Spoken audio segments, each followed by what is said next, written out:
आहे गाईज. तर आज आपला कोर्स कंप्लीट होतोय बरोबर. तर कोर्स कंप्लीट मला वाटते त्याच्यामध्ये कोर्स कंप्लिशनमध्ये तुम्हाला बरेचसे आपले मॉड्यूल्स झाले बरोबर. जसं की PLC मध्ये 5 PLC तुमचे झाले. डेल्टा, ऑलिम्पियाड लॅब, मित्सुबिशी आहे, सिमेन्स आहे, मेसन आहे बरोबर. अजून काही बरेचसे कंट्रोलर्स आहेत. तर त्याच्यावरती आपलं कोर्स कंप्लीट झाल्यानंतर एक जस्ट फीडबॅक म्हणून तुमचे काही क्वेश्चन्स विचारतोय बरोबर. त्या क्वेश्चनचे तुम्ही मनापासून आन्सर द्याल, जे की आपल्याला काही लोकांपर्यंत पोचवायला किंवा काही आपले नेक्स्ट काही कॅन्डिडेट येणार असतील, स्टुडंट्स असतील, तर त्यांना आपल्याला ते व्हिडिओच्या माध्यमातून आपल्याला दाखवायला बरोबर राईट. तर तुम्हाला जे काय वाटतंय ते फ्रँकली एक बोलू शकताय. आपल्याला एक कोर्स पूर्ण कंप्लीट झाला आहे. पूर्ण PLC, SCADA, HMI, VFD, control panel designing पासून वायरिंग एंडपर्यंत आपण तुम्हाला थोडंसं ट्रेनिंग देण्याचं काम केलं.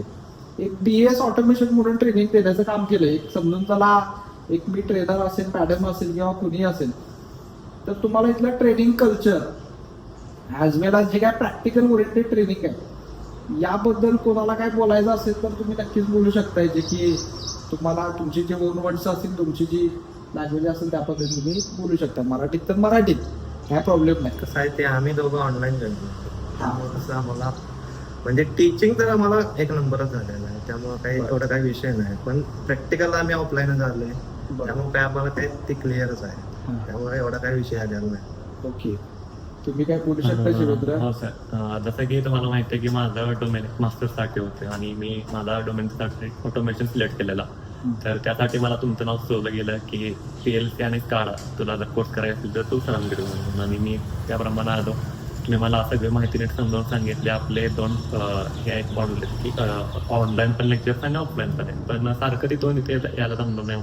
ऑनलाईन तुम्ही ऍक्च्युअली कर्नाटकमध्ये right? हो हो हो. त्यासाठी मग इथे रोग येऊन करणं जमणार नाही. त्यासाठी मग मी ऑनलाईन प्रिफर केलं. बरोबर. आणि असं काही वेगळं वाटलं नाही की ऑनलाईन मध्ये समजत नाही आणि ऑफलाईन मध्ये समजतंय. जे तुम्ही इथं ऑफलाईन मध्ये जसं शिकवताय त्याच्यापेक्षा मी उलट भारी म्हणून गेलो. मी ऑनलाईन मध्ये नीट समजवून सांगते आणि मला तरी ते प्रिफरेबल चांगलं गेलं की ऑनलाईन मध्ये नीट समजवलं गेलं. आणि वातावरण जर बोलायचं म्हणलं तर एकदम फ्रेंडली आहे, फ्रँकली आहे. असं शिक्षक स्टुडंट असं काही वाटतच नाही. एक फ्रेंडली वातावरण ठेवून तुम्ही शिकवलं, त्यामुळे आम्हाला समजायला भरपूर मदत झाली. समजले. PLC असो, PLCचे 4 मॉडेल्स आम्ही शिकले. त्यात असं काय कुठेही वाटलं नाही की हा मॉडेल आपण शिकला, आता पुढचा शिकला आपल्याला टफ जाईल का.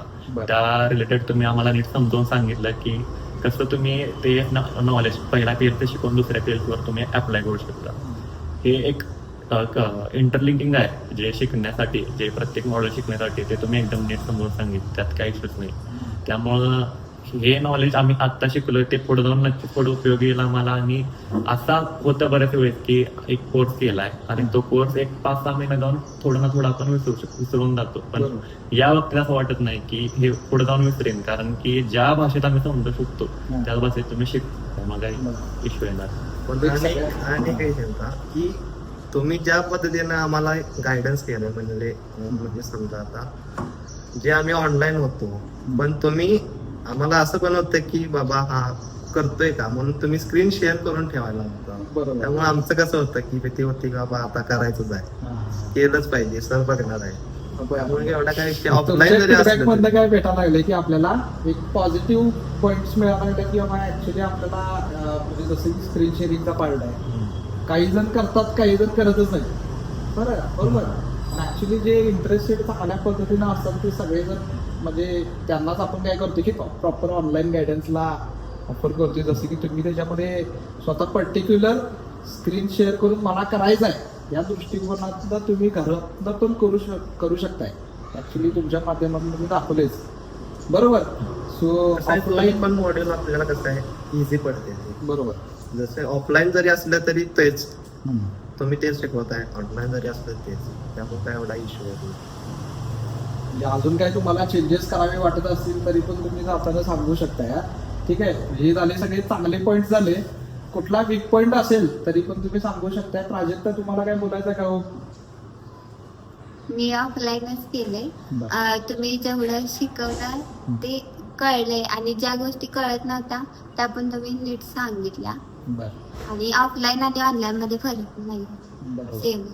तुम्हाला त्याच्यामध्ये म्हणजे जे काही ट्रेनिंग आहे म्हणजे इलेक्ट्रिकल तुम्ही इंजिनियर आहात राईट, मग त्याच्यामध्ये वायरिंग पासून ते प्रोग्रामिंग एंड पर्यंत ते तुम्हाला भेटलं का हो शिकायला, की बाबा त्याच्यामध्ये कुठं काय त्याच्यामध्ये कमीपणा राहिला आहे किंवा पॅनलवरती वायरिंग करायला भेटत नाही किंवा तुम्हाला त्याच्यामध्ये समजून जरा प्रोग्रामिंग करायला भेटत नाही, असं काय झालंय का हो? नाही.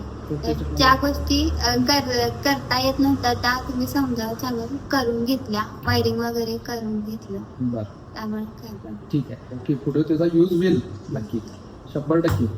तर अजून काय बोलायचं असेल तर बोलू अजून शकता एक काय? तुमचा एक वर्ड होता की अजूनही तुमचा डीएस ऑटोमेशन मधनं संबंध तुटलेला नाही, तुम्ही कधी पण येऊ शकता. हां, त्यामुळं असं नाही की आम्ही विसरून जाईल असं काही बरोबर, विषय बरोबर. नाही. हां, येणार जाणार बरोबर. शंका असली तरी विचार. बरोबर. एक महत्वाचं काय, एक चांगला शब्द तुम्ही काय बोलला की आता डीएस ऑटोमेशन बद्दल म्हणजे काय, डीएस ऑटोमेशन म्हणजे काय, मी एक माझ्यासाठी नाही, एक आपल्या फर्मसाठी म्हणजे तुम्ही पण यातला भाग आहे, म्हणजे तुम्ही सुद्धा या कंपनीची ओनर आहे, तुम्ही सुद्धा या कंपनीचे काय आहात म्हणजे एक भाग आहात. सो प्रत्येकालाच मी बोलते की बाबा तुम्ही डीएस ऑटोमेशन मध्ये आलाय, ही तुमचीच आहे सगळी इन्स्टिट्यूट, सगळं तुमचंच आहे, सगळं तुम्ही हँडल करा, काय करायचं करा. त्यामुळे काय की एक तुमच्या सगळ्या लोकांच्या म्हणजे भरोशामुळं आजपर्यंत हे सगळं उभं आहे. बरोबर, तुमचा हा ट्रस्ट आहे, तुमचा हा ट्रस्ट मला वाटते बोलते.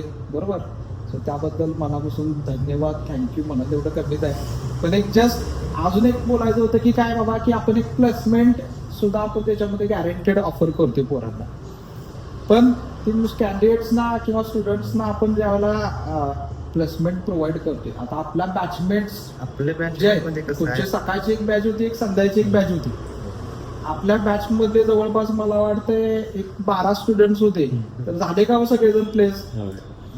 की सगळे झाले की तसं नाही गेलं. बरोबर. पण आम्ही संध्याकाळच्या बॅच मधले तर आम्ही 3 जणच राहिले. बरोबर, ठीक ते आहे. पण काय माझा काही टेक्निकल विषय आहे त्यामुळे काही एवढा विषय नाही. बरं. पण ह्याचं पण कसं तुम्ही काय जॉबसाठी आता लगेच काय इंटरेस्टेड नाही आहे? नाही, हो. तरी पण सर इंटर्नशिप साठी तुम्ही जे हेल्प करताय ते चांगलेच आहे. म्हणजे असं नाही की तुम्ही जॉब ओरिएंटेड आहेत नाही, हे बघताय.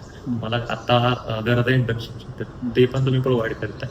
बरोबर, त्यामुळे म्हणजे जॉबची काही तुमची आता सध्या रिक्वायरमेंट नाही, त्यामुळे तुम्ही आता 3 जण फक्त जॉबला थोडस म्हणजे जात नाही आहात, पण प्रिपरेशन थोडीशी आपल्या कमी पडते काय करून घेणं किंवा काय राईट. जॉबचं प्रिपरेशन एक कोर्स बरोबर आहे, पण कोर्सच्या पलीकडे जाऊन एक आपण प्रिपरेशन वगैरे करून घेतोय का हो? घेतलंय. आपण कसं म्हणायचं म्हणलं तर सेल्फ इंट्रोडक्शन पासून पीएलसी जेवढे आपण घेता येते, म्हणजे इंटरव्ह्यू रिलेटेड काय काय क्वेश्चन असतील जे ते तुम्हाला करता येतील ते तुम्ही करून घ्या. ओके, तुम्ही सॅटिस्फाईड आहात का? एक शेवटचा एक Yes, प्रश्न yes, आहे yes. बाबा, तुम्हाला सॅटिस्फाईड आहात का? एक कोर्स एवढा सगळा झालाय, एक ऍटलिस्ट म्हणजे असं कम्पॅरिझन करू शकत नाही आपण कोणाबरोबर, पण ऍटलिस्ट आपण एक म्हणू शकतो की एक समजून चला एखादं प्रॅक्टिकल ट्रेनिंग म्हणून जर तुम्हाला प्रॉपर सॅटिस्फाईड वाटत असाल तर नक्कीच तुम्ही सॅटिस्फाईड म्हणू शकताय राईट. Yes. म्हणजे नक्की आहात का प्रॅक्टिकल माझं ट्रेनिंग पण साठी असं आहे किंवा की कोणत्या गोष्टी असतील? कोणाबद्दल कम्पेअर करू नये. बरोबर. ज्यांना आपल्याला नॉलेज जेवढं मिळाले तेवढं आपल्यासाठी आहे का, एवढं झालं म्हणजे बास आहे. ओके, तर तुम्ही सगळेजण आहात. अजून काय बोलायचं असेल तर एक जास्त म्हणजे माझ्याकडचे काही क्वेश्चन नाहीच आहे, पण एक जस्ट तुमचा रिव्ह्यू एक सगळ्यांपर्यंत पोहोचवण्यासाठी काही क्वेश्चन विचारले, कारण ते रिव्ह्यू आणि ते मनातून आले पाहिजेत राईट, जसे तुम्ही आलेत. बरोबर. सो कोणाला काय अजून बोलायचं असेल किंवा काही सजेशन्स द्यायचे असतील तर ते सुद्धा देऊ शकताय. जसं की समजून चला तुम्हाला आमच्याबद्दल किंवा आपल्या इन्स्टिट्यूट बद्दल कोणाला काय म्हणजे मला सुद्धा काही सजेशन द्यायचं असेल तर तुम्ही देऊ शकताय. ॲज वेल ॲज कुठल्या मुलांना जर तुम्हाला योग्य वाटत असेल, ज्यांनी कोर्स करणार आहेत, जे की इलेक्ट्रिकल आहेत, इलेक्ट्रॉनिक्स आहेत, इन्स्ट्रुमेंटेशन आहेत, मेकॅनिकल इंजिनियर्स आहेत किंवा ऑनलाईन ऑफलाईन प्लॅटफॉर्मवरती काम करणार आहे, तर तुम्ही 3 जण तुमच्या माध्यमातून त्यांना काही सजेशन देऊ शकता का हो? कोर्स करणार असेल तर डीएस ऑटोमेशनच का बेस्ट आहे हे थोडं तुम्ही सांगण्याचा प्रयत्न केलाय, पण तुम्हाला योग्य वाटते का हो त्यांनी कोर्स इथंच करावा असं? सजेशन एवढंच आहे की जे आपल्याला प्रॅक्टिकल ओरिएंटेड जेवढे प्रॅक्टिकल होते त्याला प्रेझेंट तर कंपल्सरी आहे. जेवढे आपल्याला प्रोग्राम झाले, समजा आता हा प्रोग्राम म्हणजे समजा आता डेल्टाचा प्रोग्राम झाला, डेल्टाचे जेवढे आता प्लॅटफॉर्मवर जेवढे तुम्ही प्रोग्राम घेतले ते परफॉर्म एकदा नाही तर दोनदा केले पाहिजे. बरोबर असं काही नाही की एकदा केलं की लक्षात आलं असं नाही. बरोबर की पुढल्या PSL जाताना मग प्रिपेअर होतोय की बाबा हा असं होतं ह्याची लिंक अशी होती. त्यामुळं एकदा नाही तर दोनदा करावे परफॉर्मन्स पाहिजे. बरोबर म्हणजे त्यामुळे- सगळ्यांनी मुलांनी ते करावं राईट. त्याच्यामध्ये कंटाळा काय करू नये राईट. हा एक मोठा पार्ट आहे तुम्ही सांगितलं. तर हा सर, आता मी सांगतोय DS ऑटोमेशनच का तुम्ही चूज करावं. बाकीचे पण ऑप्शन्स आहेत कोल्हापूरमध्ये. आणि जसं की मी पण जेव्हा PSI काढा शिकणार होतो तेव्हा मला पण 2-3 रिकमेंड केले होते की सरांचं तर आता आहेत, तर अजून 2-3 होते. पण ज्या वेळी मी स्टुडंट्सचे रिव्ह्यू घेतले ऐकले, त्यांनी सांगितलं की DS ऑटोमेशनच करावं. तर ते मी तुम्हाला सांगतो की असं नाही तर प्रत्येक जण येणारा टेक्निकल बॅकग्राऊंड मधून येतोय, स्ट्रॉंग टेक्निकल बॅकग्राऊंड मधून. काही मुलं आहेत ते ITI मधून येत आहेत, ITI करणारे. मी स्वतः डिग्री करणार आहे, पण सगळे असे आहेत नाही आहेत की ते डिग्री होल्डर्स आहेत किंवा डिग्री करतायत. प्रत्येकाची समजण्याची एक लेवल असते, ती एक डिफरंट असते. कुणाला पटकन समजतं, कुणाला पटकन समजत नाही. तर ते समजण्याची जे लेवल आहे ती स्टुडंटची इम्प्रूव्ह एक टीचर्स करू शकतो त्याच्या ट्रेनिंग मधून. तर तुम्ही ट्रेनिंगच्या आणि टीचर्सची क्वालिटी ह्याच्यावरच ओळखू शकता की आता आमच्या बॅच मधले जे स्टुडंट्स आहेत, काय स्टुडंट्स आहेत, तर ते पूर्ण टेक्निकल बॅकग्राऊंड किंवा डिग्री करणारे नाहीये. किंवा आमच्या बॅचेस सोडा जे आतापर्यंत होते जे नॉन डिग्री होल्डर्स आहेत, ITIच्या बॅकग्राऊंड मधून आहे, तर ते आमच्या आधी त्यांना जॉब भेटलेला आहे. तर यातूनच तुम्हाला ट्रेनिंगची क्वालिटी समजू शकते की कुणाला कसं समजेल. म्हणजे एकदम न समजणाऱ्या व्यक्तीला किंवा कमी समजणाऱ्या व्यक्तीला पण तो त्या प्रोग्रामिंग मध्ये स्किलफुल म्हणून आता तो जॉब करतो. तर हे सगळ्यात महत्वाचं आहे ना की तुम्ही हुशार मुलाला तुम्ही लगेच समजू शकता, पण त्यात न समजणाऱ्याला मुलाला समजून ट्रेन करून त्याला जॉबला लावणं हे तुमचं अचिव्हमेंट आहे. तर त्यासाठी मी रिकमेंड करेन की याच्यावरून ट्रेनिंग क्वालिटी समजते DS ऑटोमेशन. तो तुम्ही चूज करा. आमच्याकडून कसं आहे, आमच्या कॉलेजवर तुमचं काही ट्रेनिंग होतं ते 2 वीकचं होतं. त्यामुळे तिथं आम्हाला जसं लर्निंग वाटलं की बाबा हा चांगलं झालंय असं, त्याच्यावरून वाटलं की हा करायला पाहिजे. मग यातून काय तर शिकायला मिळणार, ते पुढे जाऊन आपल्या डोक्यात येईल. त्यामुळे ते ओके.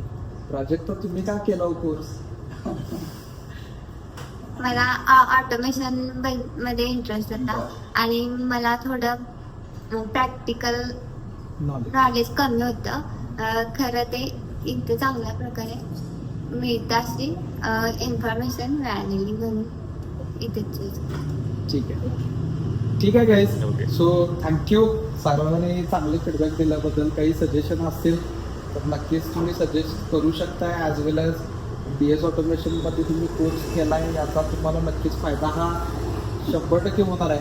ॲज वेल एज तुम्हाला जॉबसाठी कुठं आता तर तुमची रिक्वायरमेंट नाही आहे, परंतु फ्युचरमध्ये असेल तर नक्कीच कॉन्टॅक्ट करू शकताय. फक्त प्लेसमेंटसाठीच नव्हे तर कुठल्याही हेल्पसाठी मी तर आहेच. त्याचबरोबर एक फॅमिली म्हणून आपली DS ऑटोमेशन फॅमिली म्हणून तुम्ही याबरोबर कायम जोडले राहावेत अशी एक म्हणजे अपेक्षा व्यक्त करतोय. ठीक आहे. सजेशन काय नाही ती तरी तुम्हाला माहित आहे माझ्या लॅपटॉपचा प्रॉब्लेम होता. लॅपटॉपचा प्रॉब्लेम होता. बरोबर. त्यामुळे एवढा काय विषय नाही की मी इथं स्वतः येऊन की बाबा हा एवढे माझे PLC राहिले ती माझ्या लॅपटॉप झालं नाही, ते इथे येऊन केले. सजेशन असे काय नाही की बाबा हा तुमच्या लॅपटॉप नाही असं काय नाही. तुम्ही इथे येऊन सुद्धा करू शकताय की बाबा हा करायचं आहे म्हटलं करू शकताय. बरोबर. करायचं म्हटल्यावर मात्र करू शकता हे मात्र मुलांना दाखवून दिलं आहे. कारण खरंच आहे ते. कारण काय आहे की त्याच्या इथं सॉफ्टवेअर काही इन्स्टॉल होत नव्हते. म्हणजे त्याचं सॉफ्टवेअर खूप जुनं आहे आणि त्याचं सॉफ्टवेअरला ते सपोर्ट होत नव्हते म्हणा किंवा तुम्ही लॅपटॉप हँड होत होता म्हणा. त्यामुळे त्यांना तिकडं राहू दे. तू बरेच लांब कुठं होतो आपण इस्लामपूरला राहतोय. इस्लामपूरमधनं इकडे येणं आणि अपडाऊन करणं या सुद्धा गोष्टी त्याने करून त्यानं कोर्स केलेला आहे आणि ऑन टाईममध्ये कोर्स केला. ही अचिव्हमेंट आहे त्याची पाहिजे. बरोबर. सो त्याचं डेडिकेशन आहे. बरोबर. सगळ्यांनी या पद्धतीने ठेवलं पाहिजे. जसं की पूर्वांना आदर्श ठेवलं पाहिजे सगळ्यांनी ऑनलाईन करणाऱ्यांनी. बरोबर. का तर येणं पण गरजेचं आहे. बरोबर. नाहीतर माझ्याकडे होत नाही सॉफ्टवेअर म्हणजे वर्क होत नाही, माझ्या लॅपटॉपचा इश्यू आहे, पुन्हा घरी डिमांड करणं हे चुकीचं आहे. या करा. इथं सगळा सेटअप भरपूर आहे आपल्याकडे. कम्प्युटर्स आहेत, लॅपटॉप्स आहेत. बरोबर. तुमचं एक सजेशन पण ते पण होतं की इथला एक PC घेऊन जा आणि तिथं सगळ्यांना मदत असते सोडा. काय की एक पीसी घेऊन जावं पाहिजे सगळ्यांना. आता हे ऑन रेकॉर्डिंग आहे, पीसी घेऊन जावं कारण काम थांबवू नका. बरोबर, पीसी तर पीसी घेऊन जावा, त्याचा काय विषय नाही. फक्त काय सगळे आपलीच आहेत त्यामुळे काय प्रॉब्लेम येत नाही. फक्त काम थांबलं नसलं पाहिजे, त्याचं जो टास्क आहे तो कम्प्लीट झाला पाहिजे, त्याला यायला जमत नाही. बरोबर, ठीक आहे काय. So thank you. Thank you. Okay, thank you. Okay, ठीक आहे.